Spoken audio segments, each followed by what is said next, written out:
6 weeks, maybe 6 months at most. Otherwise, you can get nothing else done in your life. And those are those dopamine circuits firing at high frequency. Yes. Yeah. So mutual attraction, love, good health, dependability, emotional stability. Although there's a bit of a sex difference there with women preferring it a bit. Dependability is huge as well. You do not want a woman that you cannot depend on. And if you have a chick that is like I think Tate said about it, it was so fucking hilarious. He did a show and he's like number one kind of girl. And it's so funny. I 1000% agree with him. He's like, I like to date girls when you ask them, what are you doing? Nothing. I'm staying at home. And what are you doing tomorrow? Staying at home. And the day after that, home. Like these bitches, they're like, I got to go out meet this promoter. I got to go have lunch with this one. I got to go to this club. I got to go to this. I got to go to that. I got to go to that. It's just like, what are you doing, bitch?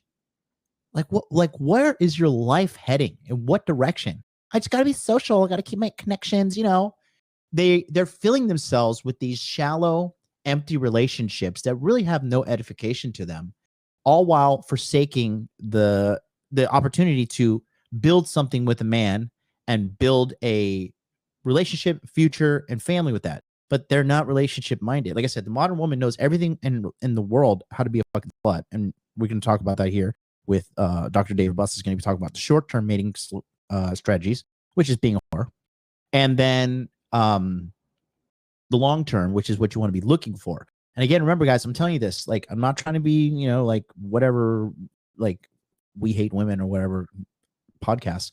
But the reality is a good woman is hard to find, just like a good man is hard to find, right? And you're going to be, pressed to find a decent woman in this life. But do not get hopeless, because if you're a guy like watching this kind of content right now, I mean, you have so much more of a chance to succeed than the average dickhead out there who thinks he's going to figure it out on his own. Bit more than men. And so basically, and these may seem obvious. So no one wants a stupid, mean. Oh, well, time out. Little Guax is in the chat. He says, I had a roommate who said she had over 100 body count by her mid-20s.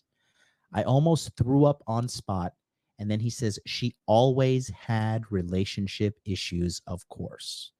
Guys, women with high body count are not to be trusted. They are not to be taken seriously. You are not to fall in love with them.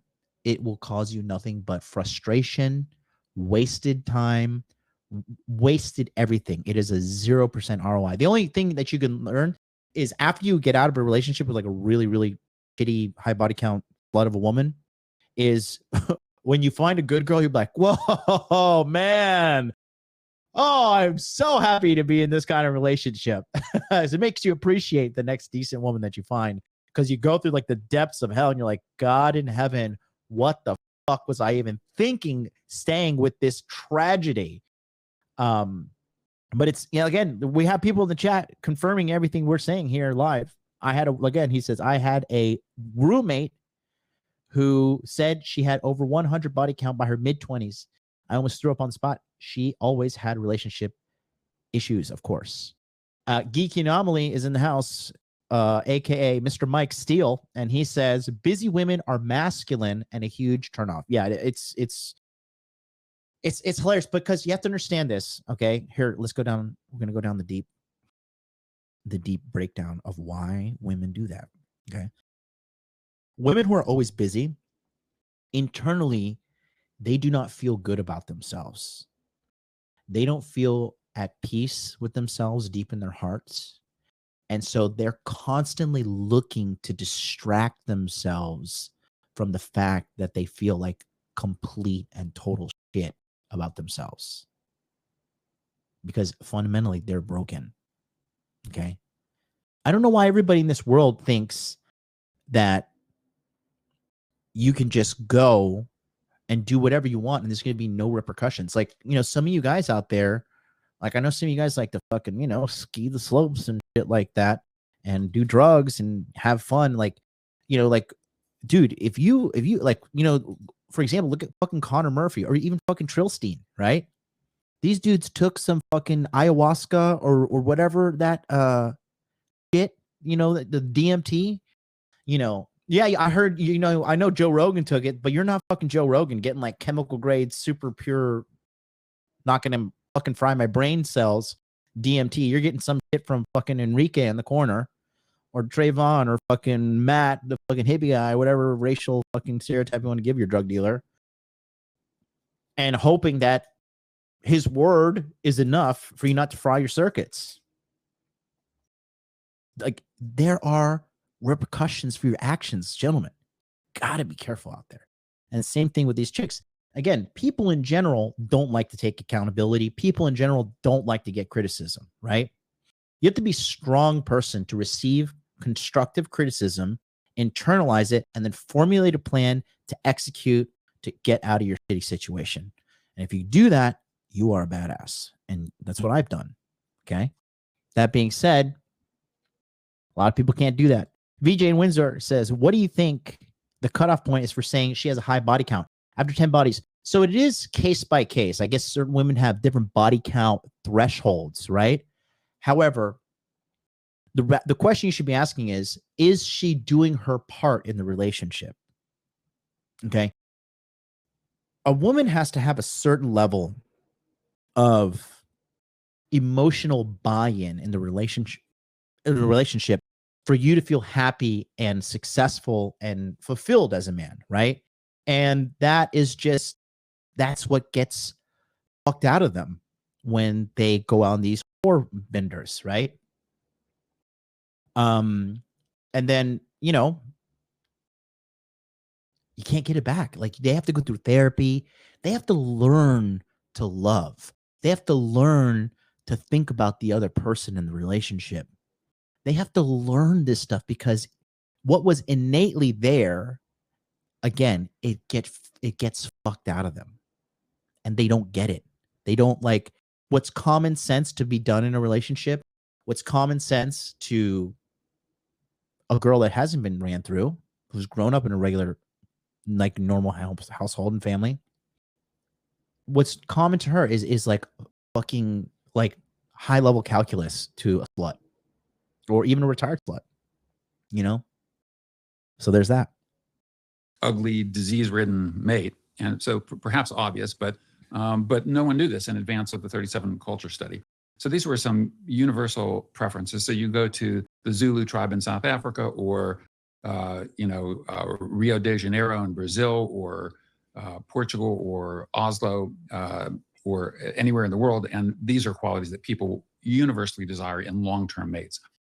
Sex differences. So sex differences basically fell into two clusters. So women more than men prioritized good earning capacity, slightly older age, and the qualities associated with resource acquisition. So these are things like a man's social status. Does he have drive? Is he ambitious? Does he have a good long-term resource trajectory, is one way that I like to phrase it, because women often, they don't look at necessarily the resources that a guy possesses at this moment, but what is his trajectory? And just sorry to interrupt, but may I ask? So I want to elaborate on that as well. This is why a girl, when you're younger, but you're ambitious, and if you're not ambitious, that's fine. You don't have to be. But if you're a man that is ambitious, typically guys that are ambitious and have a little bit game, they never typically are lacking in a woman by their side, right? I've always been ambitious. I was talking to my Money Muscles Game monthly coaching last night, and with these guys here, we were talking about how ambitious guys, and also guys that are really good at sales, they never not have a woman in their life. They always got some kind of woman around, right? Because women are naturally taken to that. And for you guys to get upset, be like, oh my God, she only wants me for my money. Chill, dude. You're not that rich, first of all.